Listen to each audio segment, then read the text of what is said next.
શિયાળા માટે સ્પેશિયલ બનાવવાની છે આજ આપણે પાલક ભુજીનું શાક. તો એના માટે આપણે પાલક લીધી છે. તો પાલકને આપણે આ ડીંડલી છે તો એ ડીંડલી કાઢી નાખવાની છે. તો આ રીતે આપણે કટિંગ કરીને ડીંડલી કાઢી નાખીએ. ડીંડલીને આપણે સાઈડમાં મૂકી દઈએ. ને આ રીતની મોટી ડીંડલી હોય તો એ કાઢી નાખવાની.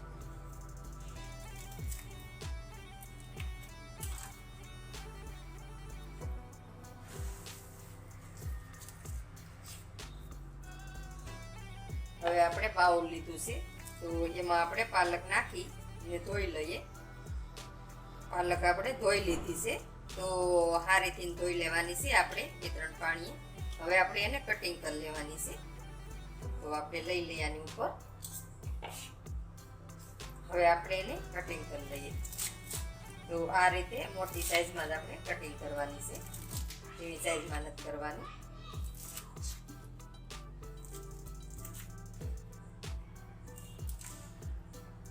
તો મોટી સાઈઝમાં આપણે કટિંગ થઈ ગઈ છે.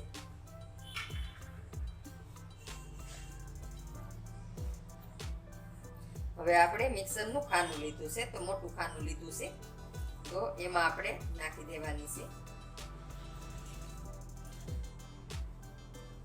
હવે આપણે મરચી લીધી છે તો તીખી મરચી લીધી છે. તો મરચી આપણે 2 ભાગ કરી નાખીએ, કટિંગ કરી નાખીએ આ રીતે. આમાં નાખી દઈએ. હવે આપણે લસણ લીધું છે તો લસણ આમાં નાખી દઈએ. હવે આપણે એક આદુનો ટુકડો લીધો છે તો એના આપણે આ રીતે કટકા કરી નાખવાના છે. કટકા કરીને નાખવાના છે એટલે સારું પીસાઈ જાય.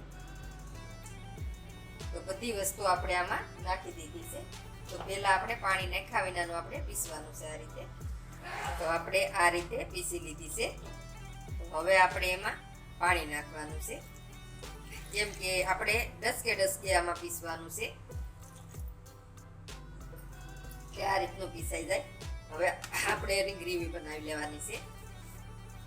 તો પાલક આપણે પીસાઈ ગઈ છે. તો જો તમે બહુ સરસ પીસાઈ ગઈ છે. તો હવે આપણે બાઉલ લીધું છે તો એમાં આપણે બધી કાઢી લઈએ. તો આ રીતની આપણે પીસી લેવાની છે.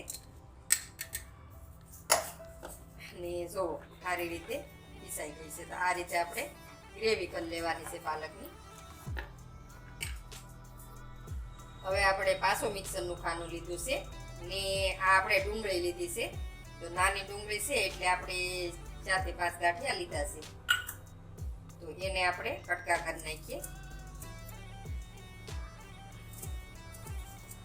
આ રીતે આપણે કટકા કરીને આમાં નાખી દઈએ બધાય. તો આપણે આની ગ્રેવી બનાવવાની છે.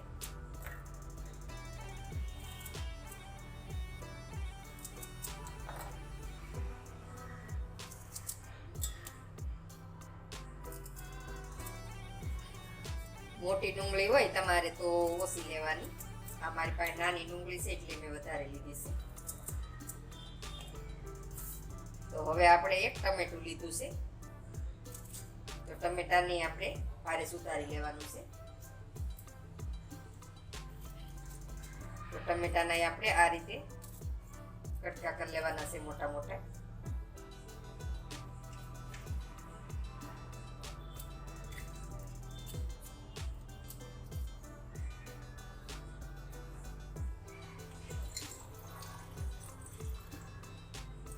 હવે આપણે થોડુંક એવું પાણી નાખી દઈએ. હવે આપણે એને પીસી લઈએ. આપણે ડુંગળીની ને ટમેટાની ગ્રેવી બની ગઈ છે. તો હાલો હવે આપણે બીજી તૈયારી કરીએ. ગેસ શરૂ કરીને આપણે તેલ ગરમ મૂકી દીધું છે. તો આપણે આ ડુંગળી ને ટમેટાની ગ્રેવી છે તો એ આપણે તેલમાં નાખી દેવાની છે.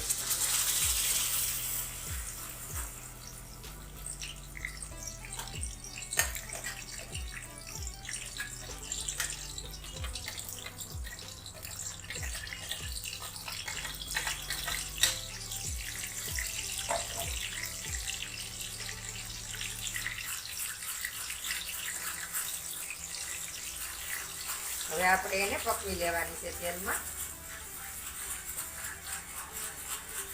તો આ રીતે આપણે હલાવતું જવાનું છે, એક સારું મિક્સ કરતું જવાનું છે. ને પકવવાની છે. ગેસ આપણે મીડિયમ રાખવાનું છે. તો આમાં આપણે પાલકની ગ્રેવી બનાવી હતી તો એ નાખી દીધી છે. તો આપણે થોડીક વાર આપણે સડી જાય ડુંગળીની ટમેટાની ગ્રેવી, પછી આપણે પાલકની ગ્રેવી નાખી દેવાની.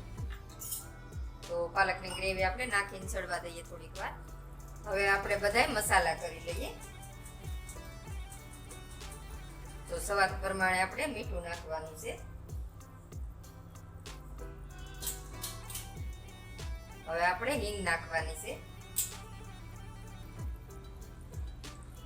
હવે આપણે હળદર નાખવાની છે.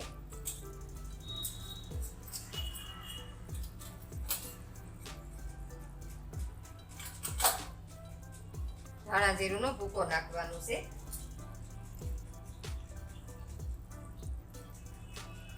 થોડુંક લાલ મરચું નાખવાનું છે. તો બધાય મસાલા આપણે મિક્સ કરી લઈએ.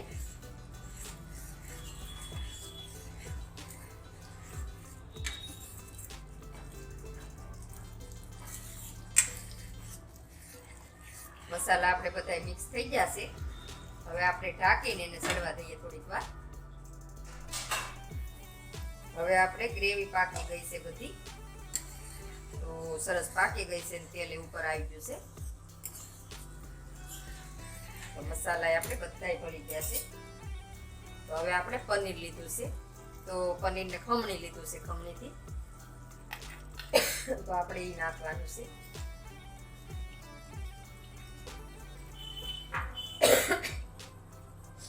હવે આપણે મિક્સ કરી લઈએ.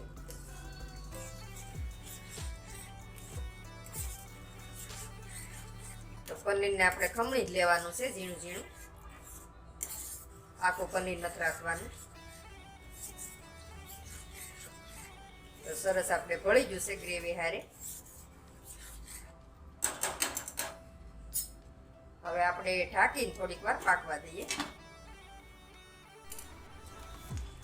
તો શાક આપણે સડી ગયું છે. તો તેલ ઉપર આવી ગયું છે ને બહુ સરસ બન્યું છે. તો તમે દેખાવમાં સરસ લાગે છે, તો ખાવામાં સરસ જ હોય. તો હવે આપણે લીલા ધાણા નાખી દઈએ. તો આ રીતે તમે પનીર ભુજી બનાવો, બહુ મસ્ત બને છે. તો ધાણા નાખીને આપણે આ રીતે મિક્સ કરી લઈએ. તો હાલો હવે આપણે એને પીરસી લઈએ. તો શાક આપણું બની ગયું છે પનીર ભુજી. તો હવે આપણે પીરસી લઈએ. ગરમ ગરમ તમે રોટલી પરોઠા કે પાવ હારે ખાવ તો બહુ સરસ લાગે. તો પાવ હારે વધારે સારું લાગે. શાક આપણે પીરસી લીધું છે. તો એની ઉપર આપણે થોડું પનીર નાખી દઈએ.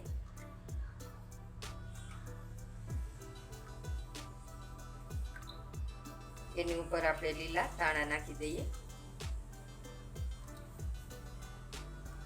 તો આપણે એની હારે પાવ લીધા છે.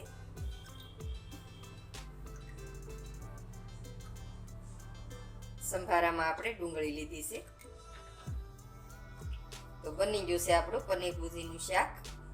તો આ રીતે બનાવીને ટ્રાય મારજો અને પછી કોમેન્ટમાં મને કહેજો કે કેવું બન્યું એમ. તો પાવ હારે વધારે મજા આવે ખાવાની, એટલે પરોઠા કે રોટલી કરતાં પાવ હારે ખાવ તો બહુ મજા આવે. તો મારો વિડીયો ગમે તો લાઈક કરજો, શેર કરજો. નવા હોય ચેનલ ઉપર તો સબસ્ક્રાઈબ કરજો.